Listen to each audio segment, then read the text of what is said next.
Hello tout le monde, j'espère que vous allez bien. On se retrouve aujourd'hui pour une nouvelle vidéo. Écoutez, c'est l'été, il fait beau, il fait chaud.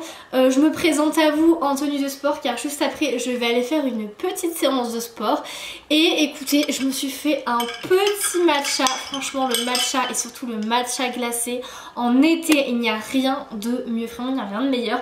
Si je bois pas mon matcha glacé tous les matins, je passe une mauvaise journée. Donc je suis obligée de le boire. Donc écoutez, préparez-vous aussi une petite boisson car aujourd'hui on va parler d'un sujet un petit peu deep qui change un petit peu. Voilà, j'avais envie de vous parler de mon année célibatique car c'est comme ça que je l'appelle. Il y en a qui prennent des années sabbatiques où ils partent à l'autre bout du monde, en Australie, etc. Moi c'est pas exactement ça. Moi j'ai décidé de prendre une année célibatique. Voilà, c'est pas moi qui ai inventé le nom, c'est une de mes copines à moi qui est également en année célibatique en même temps que moi. C'est très drôle, on s'est séparés en même temps et on s'est dit qu'on allait faire une année célibatique. Enfin bref, je vais tout vous expliquer, le pourquoi du comment, pourquoi est-ce que j'ai décidé de rester célibataire volontairement, comment est-ce que ça s'est passé, est-ce que je suis encore célibataire actuellement maintenant que cette année est quasiment terminée. Je vais tout vous dire, c'est parti. Alors déjà, je vais vous remettre un petit peu dans le contexte. Je me suis séparée d'une relation qui durait depuis 2 ans. Je me suis séparée début septembre 2023, donc ça va faire 1 an déjà. C'est passé à une vitesse, je vous assure, j'ai l'impression que c'était hier. Donc voilà, je suis sortie de 2 ans de relation, d'une relation qui était très sérieuse, en tout cas de mon côté. Voilà, il y a eu la présentation aux parents. Moi c'était la première fois que je présentais quelqu'un à mes parents. Je m'étais toujours dit que le mec que je présenterais à mes parents ce serait vraiment l'homme de ma vie, etc. Bon, malheureusement ça ne va pas être le cas. Voilà, on avait des projets d'emménagement, enfin en fait on vivait déjà ensemble, on avait un appartement ensemble à Paris, mais on avait prévu d'acheter un appartement, enfin voyez, on avait voyagé aux 4 coins du monde, etc. Enfin voilà, une relation très sérieuse. Et juste avant encore cette relation, je sortais de 1 an de relation. Cette fois-ci c'était une relation sérieuse, mais un peu moins dans le sens où je n'étais pas amoureuse. Voilà, c'était vraiment un peu différent et je savais que cet homme-là, avec lequel je suis restée 1 an, ce n'était pas l'homme de ma vie. Donc voilà, en septembre 2023, je me sépare. Alors il faut savoir que la relation que j'ai eue pendant 2 ans était une relation que maintenant avec le recul je qualifie de toxique car elle n'était absolument pas basée sur la confiance, enfin en tout cas de son côté je pense qu'il n'avait pas confiance en moi comme il n'avait pas confiance en lui non plus, et il y avait du coup énormément de jalousie, de possessivité, des interdits, etc. Moi il faut savoir que plus la relation avançait, plus j'étais vraiment très malheureuse. J'ai toujours été une personne extrêmement positive, avec la joie de vivre, etc. Et là je pense que ça a été surtout pendant les derniers mois. Vraiment je vous assure, j'étais trop malheureuse, j'étais absolument pas épanouie. C'est un peu comme si je voyais la vie en noir et blanc. J'étais pas en dépression non plus, mais ça allait pas trop. Donc début septembre 2023, j'apprends une dinguerie en fait sur lui. J'apprends que pour lui la fidélité c'est pas exactement quelque chose qu'il conçoit visiblement, ni la transparence. Donc du coup je quitte cette personne, je quitte l'appartement, enfin on le rend, etc. Et j'étais très choquée et je me suis dit ok Mathilde, tu as 26 ans parce que je venais d'avoir 26 ans à l'époque. Donc je me dis ok Mathilde, tu as 26 ans, tu es encore jeune, tu es encore belle, qu'est-ce qu'on fait? Là tu as la vie devant toi, tu peux faire ce que tu veux, absolument ce que tu veux. Qu'est-ce que tu veux faire de ta vie? Et je me suis dit immédiatement ok Mathilde, donc là tu sors quand même de pas mal d'années de couple. Ne te remets pas en couple tout de suite, profite de la vie, réalise tes rêves, réalise tes objectifs et les mecs, on verra après. Je dis que j'allais rester célibataire pendant 1 an, donc ce que j'ai fait c'est que j'ai pris un crayon, un papier et j'ai noté toutes les choses que je voulais réaliser pendant cette période de 1 an, toutes les choses qui me tenaient à cœur, donc c'était quand même vraiment des très gros projets, des gros changements de vie, et je me suis dit ok, tant que tous ces objectifs là ne sont pas réalisés, je ne me remettrai pas en couple avant, maintenant je vais suivre mes rêves et pas un mec. J'ai également fait un mood board de tout ce que je voulais réaliser. Je pense que c'est quelque chose qui peut aussi pas mal aider. Au moins vous visualisez vraiment vos objectifs, vous visualisez ce que vous voulez faire. Moi j'ai créé un mood board en fait sur Pinterest. Je suis allée chercher plein de petites images qui m'inspiraient. Si je le retrouve, je vous le mettrai à l'écran. Et je me suis dit ok, bah maintenant je sais où je veux aller, je sais ce que je veux dans la vie, c'est parti. Vous voyez, quand on se sépare d'une relation, bon après on est tous différents, mais je pense que on n'a pas envie d'être seul, c'est quelque chose qui n'est pas du tout agréable. Et c'est vrai qu'il y a beaucoup de personnes qui vont du coup chercher à se remettre mettre immédiatement dans une relation pour venir combler ce sentiment de solitude, parce que c'est vrai que c'est un énorme chamboulement.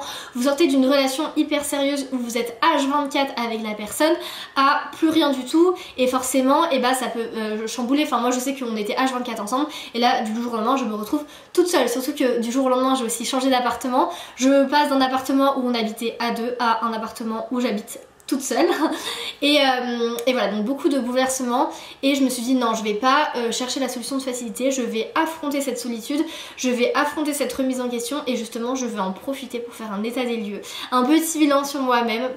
Et je vous assure que ça a été plus que bénéfique. Donc voilà, si vous actuellement vous êtes en train de vivre une rupture ou un célibat, surtout prenez ce temps. C'est tellement important de prendre ce temps pour se reconstruire, savoir ce qu'on veut, et même savoir ce qu'on veut d'une relation. Qu'est-ce qu'on ne veut plus dans une relation, quels sont les green flags que l'on veut, les red flags qu'on va éviter. Voilà, pourquoi est-ce qu'on veut se mettre en couple, quels sont les objectifs du couple selon nous. Et surtout pour moi, on peut pas se mettre en couple avec quelqu'un si on n'est pas bien seul soi-même. Donc c'est vraiment quelque chose que moi j'ai cherché à trouver pendant cette année de célibat. Donc du coup, qu'est-ce qui s'est passé cette année?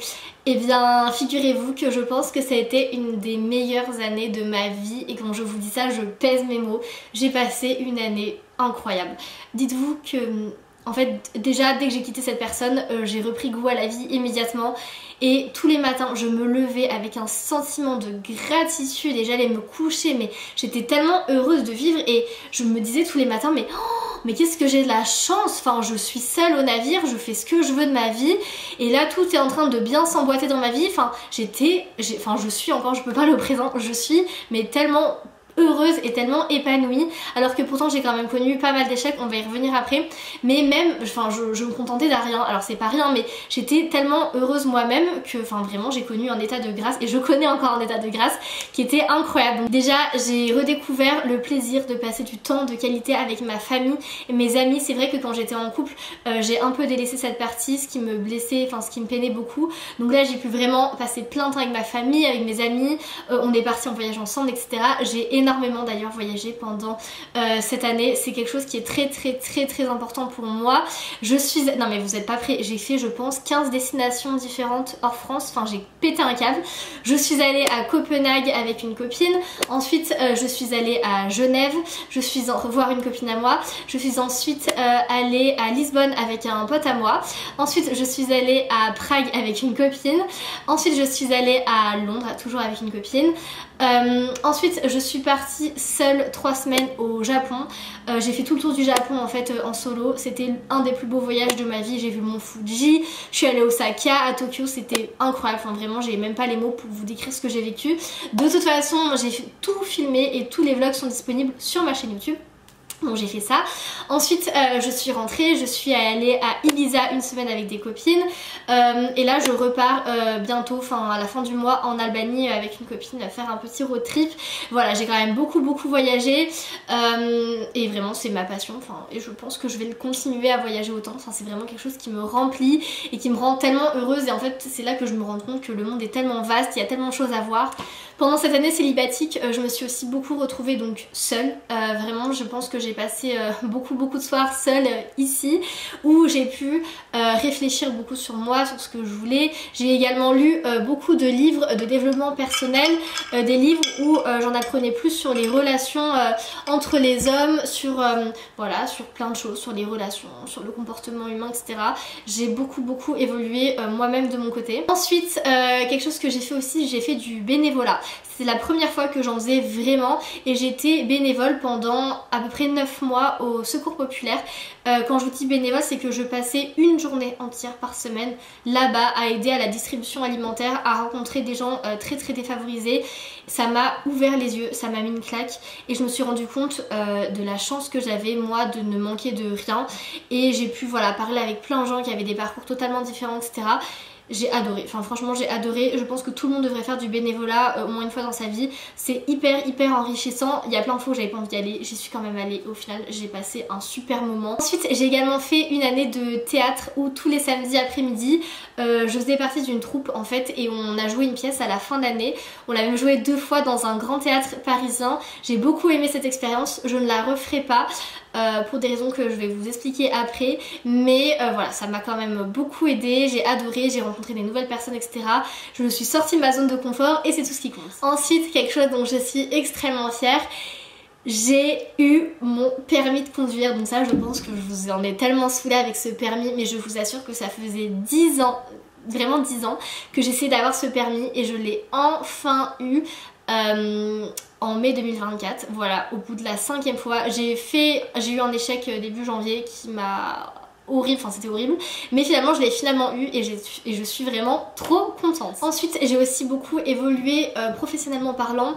En fait, je suis dans un cabinet de conseil et là j'ai changé de mission. Je suis toujours dans le marketing digital, mais je suis dans un grand groupe. J'adore ce que je fais, j'apprends au quotidien, vraiment j'adore mon taf. Je suis hyper contente et j'ai appris plein de nouvelles choses, donc ça aussi je suis hyper reconnaissante. Ensuite, j'ai également appris beaucoup sur l'immobilier et plus sur la location, car je suis hôte Airbnb, c'est-à-dire qu'en fait l'appartement dans lequel je me trouve est sur Airbnb et depuis un an, je gère toutes les réservations Airbnb toute seule et je vous assure que c'est un travail, c'est complètement fou. J'ai appris plein de trucs sur les taxes, sur Airbnb, comment ça fonctionne, je rencontre moi-même les autres, en fait c'est moi qui les accueille, c'est moi qui fais le ménage, etc. Donc ça me prend un temps fou, mais c'est tellement rentable. Donc voilà, je pense que j'ai jamais été aussi bien, aussi financièrement parlant et aussi physiquement, parce que je me suis vraiment mise au sport à fond, alimentation, etc.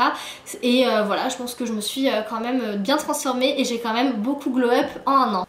Il y a aussi un projet qui n'a pas encore abouti, c'est en bonne voie mais ce n'est pas encore le cas, je me bats avec depuis quelques mois.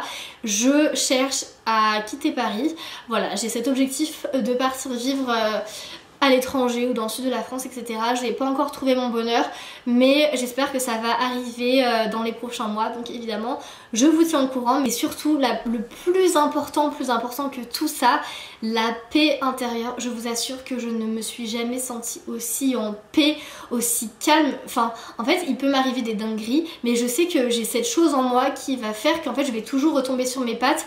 Et je sais pas comment vous expliquer, mais c'est une paix. J'ai pas d'inquiétude, j'ai pas de pensée parasite. Ça peut m'arriver, mais les 99% du temps, je suis juste bien. Genre. Et du coup, on va venir à une autre partie, les relations. Est-ce que j'ai rencontré d'autres personnes?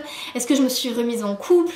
Qu'est-ce qui s'est passé? Alors déjà, je vais vous dire quelque chose, c'est en fait, je pense que quand on est bien avec soi-même et quand on est épanoui, ça se ressent.